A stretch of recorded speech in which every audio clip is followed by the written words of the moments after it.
Hey, what's going on? It's Jason again with another tip for the rideshare people, the Instacart, Uber, Lyft kind of people. And we're going to talk about becoming a runner. So, what is a runner? Well, it's kind of like what it sounds like. You're just going to run errands for hosts, and every host needs a good runner. Sometimes we kind of incorporate the cleaners to do some of this stuff, sometimes handymen. But if you can be a person who can simply take supplies as needed. So I'll tell you how this works, right? So um, you could set your own hours, do errands or handiwork or handyman work if you have these kind of skill sets. We're going to talk about that in some of the other videos, but just know that like you could become a runner, and by simply like keeping stuff like toilet paper and shampoos and certain things that people run out of all the time inside your car. I mean, I've had to send people on errands as a host, I've had to send people to go get a hair dryer that somebody stole, an iron, um, like I said, toilet paper, a lot of paper towels, coffee, Keurig coffee cups, all kinds of things. And you could simply like have a bunch of that stuff in your trunk if you're running around on these things and say, hey, like you could just be on call for hosts. You could say, hey, I run errands. This is what I can do. These are the hours I operate under. And like this is a whole side hustle of where you're already running around. Now I would suggest you would do these for hosts that you're already kind of done business with, based off of like maybe some of the other tips.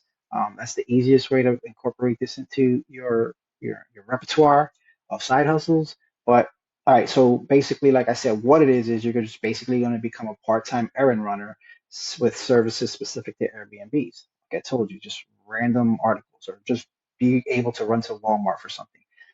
There's already services like this called TaskRabbit, but TaskRabbit's a pain in the ass. It takes people too long and they charge a lot of money. Like, I mean, you can charge what you want. I don't mind paying somebody I know a certain fee because if they've proven reliable already, but I don't like hiring people I just randomly found on the internet because sometimes they work and sometimes they don't. A perfect example of that is like Dolly.com. These are guys you could just hire to move stuff around. Well, sometimes they're great and sometimes they suck because they won't bring tools or something, and you're like, oh, I need you to move a washing machine. And you tell them this, and then they don't bring the tools. So that level of communication that you would have between someone who's your runner and you is way better than if you're just hiring one of these services.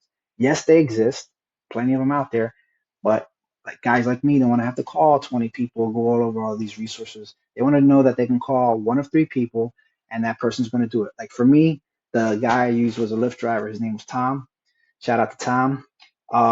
He did this while he was recovering from an injury. He was an electrician, but he could also do other stuff. So anytime there was an electrical problem, I'm calling Tom. I'm like, yo, if you're going to be around in this area today, can you run by this place and just tell me what it's going to cost? And he would be like, yeah. And he would go and save my behind a lot of times because like maybe a breaker was out, silly stuff like that. So you're just running errands for people and you're already out there doing it and you probably get paid more than the actual ride share you do half the time by doing this. So this is a really legit side hustle that you can incorporate into your ride sharing and a lot of these other things to just service Airbnb hosts.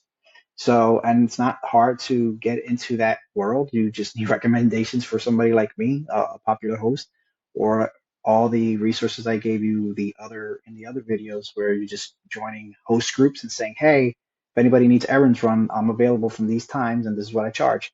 And I guarantee you're going to get some business from that because everybody needs this. I mean, especially in the nighttime when people come in, these normally happen, just to give you an idea of time frames.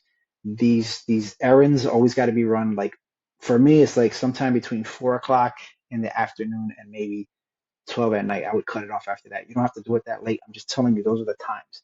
So if you're well prepared and you got a trunk full of stuff and you just have a certain amount, like anytime anybody asks you more than three times if you can go replace something, that's something you should probably just keep in your car. Like if you want to do this like the right way.